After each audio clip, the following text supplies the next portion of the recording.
Ouchie, grabe. Traffic na naman.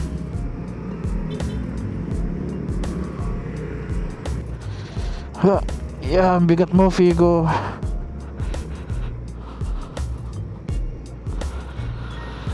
Oh, sarap. Tapos traffic ulit dito pag ahon.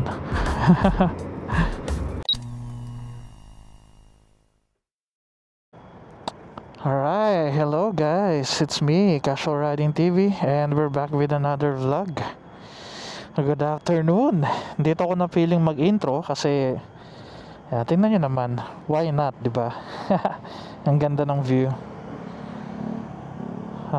Sana maayos na lang din tong mga kable-kable, no? Para as in ano talaga, scenic nung location. Kalat ng mga kable, oh. Kamusta naman, guys?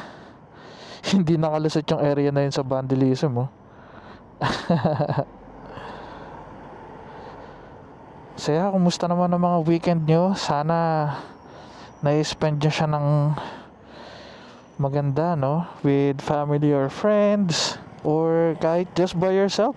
Basta nakakapag-relax ka lang and hindi na iisip ng kung ano-ano, like trabaho and everything.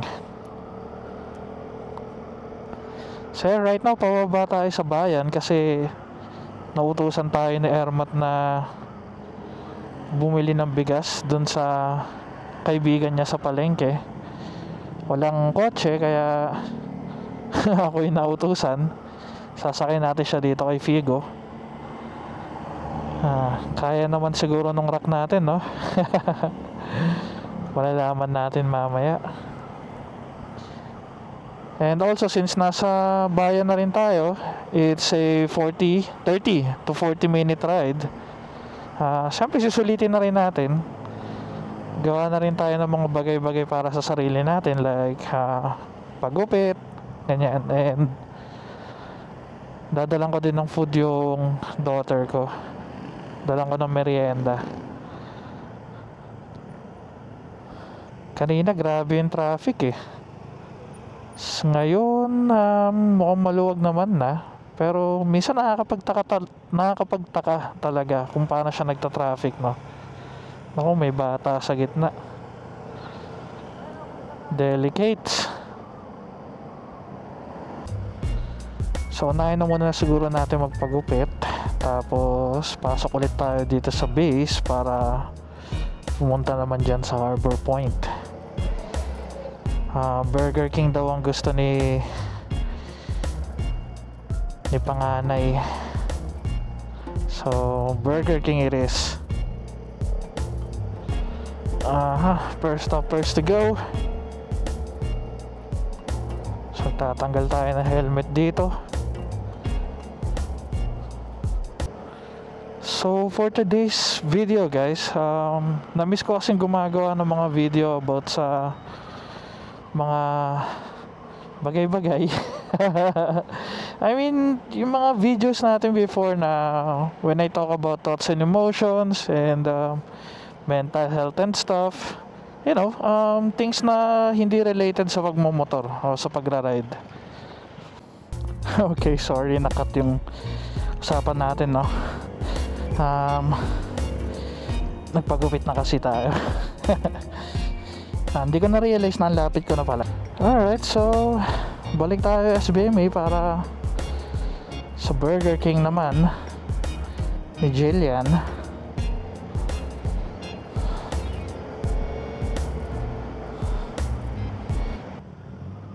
And so ayun nga, going back to the topic,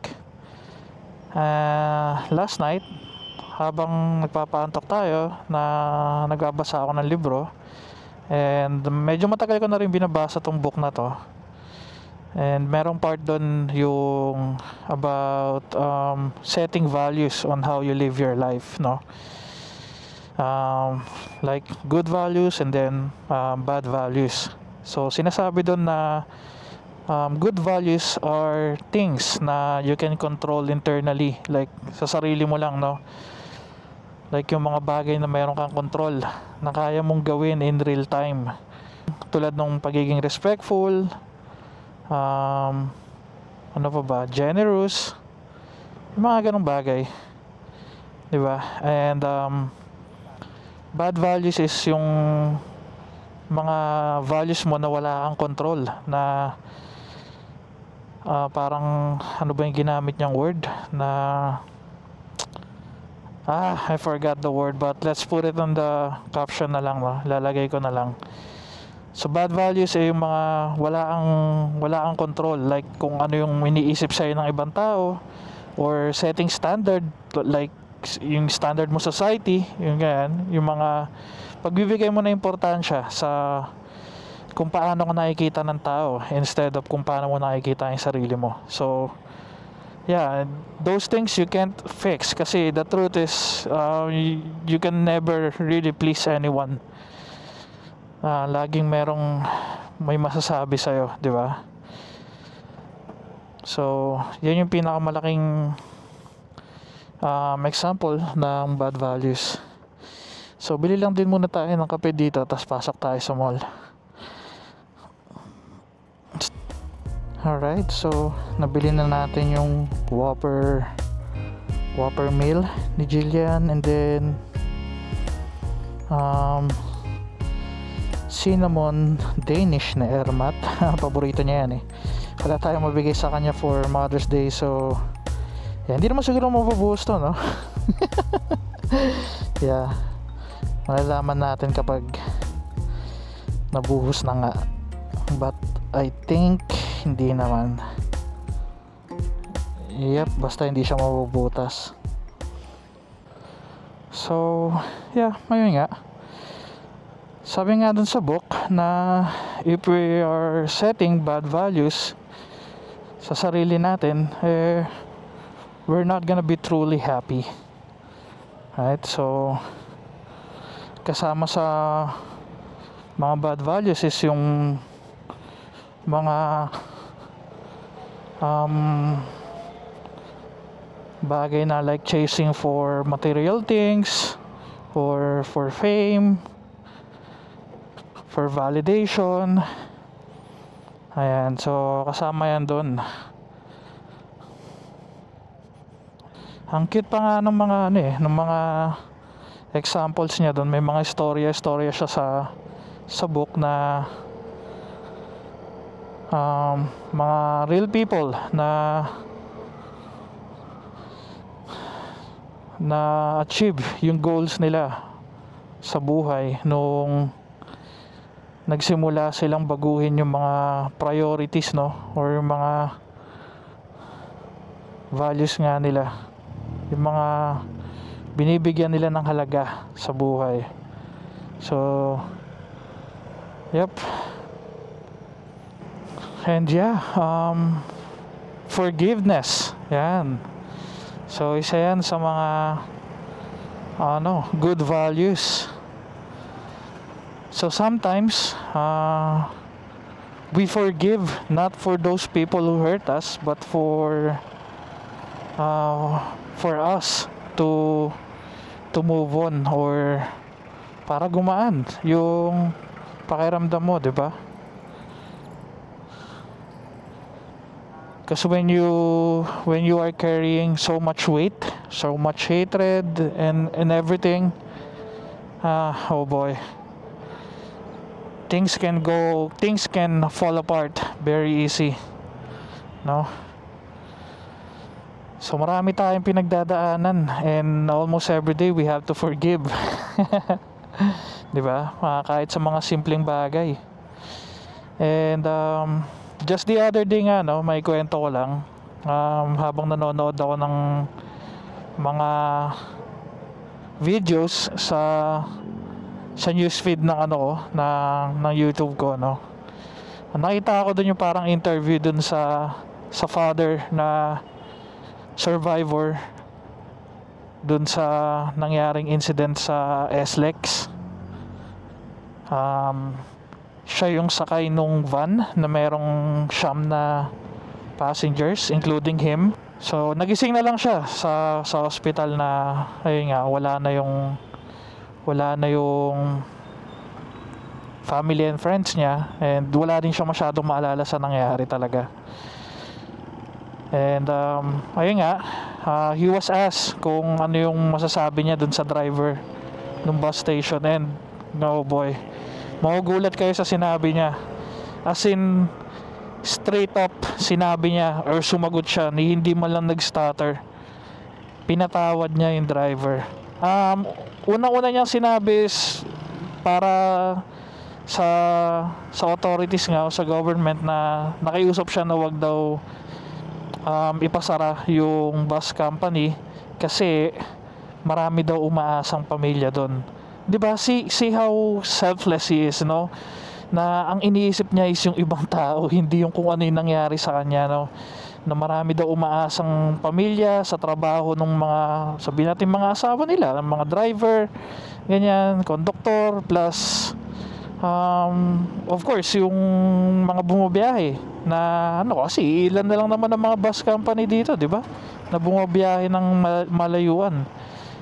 And yeah, na-surprise talaga ako nung sinabi niya yun. And pero of course sinabi din niya na kung hindi papasara, or sana hindi nga ipasara, but magkaroon ng maayos na sistema, no? Dagdagan yung mga drivers para hindi puyat yung mga bus driver, ganyan, di ba? Kapag pagod na or nakailang biyahe na, pwede na magpahinga at matulog. Wag nang ipilit or wag nang pilitin, di ba? So yeah, and yung about sa driver, as in, sinabi niya na napatawad niya na napatawad niya, hindi daw siya galit, hindi masama ang loob niya. 'Di ba? Parang, oh man, parang message, you know? Sinabi rin niya naman yun na he feels like nakasurvive siya to serve as a message para sa mga tao, no? Na the world is full of hatred already, like masyado na tayong galit sa lahat ng bagay, no? And there's this one guy na napakalaki ng dinadala, napakabigat ng experience, and he can forgive just like that. Na kung siya kaya niya, na ano pa ba tayo na sobrang liit lang nung mga pinagdadaanan natin kumpara sa kanya, di ba? So yeah, napaka-strong nung message na yun for me, and kakagising ko lang nung napanood ko yun. Yeah, ang galing talaga. Parang life-changing actually. So yeah, babalik tayo na mall kasi may nakalimutan ako. Naiwan ko sa Burger King yung mga pinamili natin sa National Bookstore. Ganda ng sunset, oh. Ganda ng sky. Di mo pala nakikita yung sunset, but yung sky, yeah, ganda. Dito na naman tayo. Nakala na natin magmadali kasi pag gumagabi na magta-traffic na. Have to go fast. We have to go fast. Kakagulo na sila rito kasi mga nag-waiting na sasakyan. Ayan guys, napatambay na tayo dito kasi wala na tayong pupuntahan. Yung sa bigas daw si Ermat na bahala dahil nagpasabay yata siya sa friend niya na papunta rin sa bahay ngayon. So yeah, wala na tayong kailangan puntahan. After this, uwi na tayo. Napakape lang tayo sandali. So yeah, relax mode na. Dito ako lagi sa Pick Up Coffee kasi mura lang yung kape, tapos yung mga mabilisan lang, mabilisang inom, tambay lang, ganun. Then uwi na. Kaya maganda rin talaga ng ano, no? Maganda pa rin ng quality ni Action 4 basta alam mo kung paano i-set up yung manually yung camera mo. Wala lang, mema lang.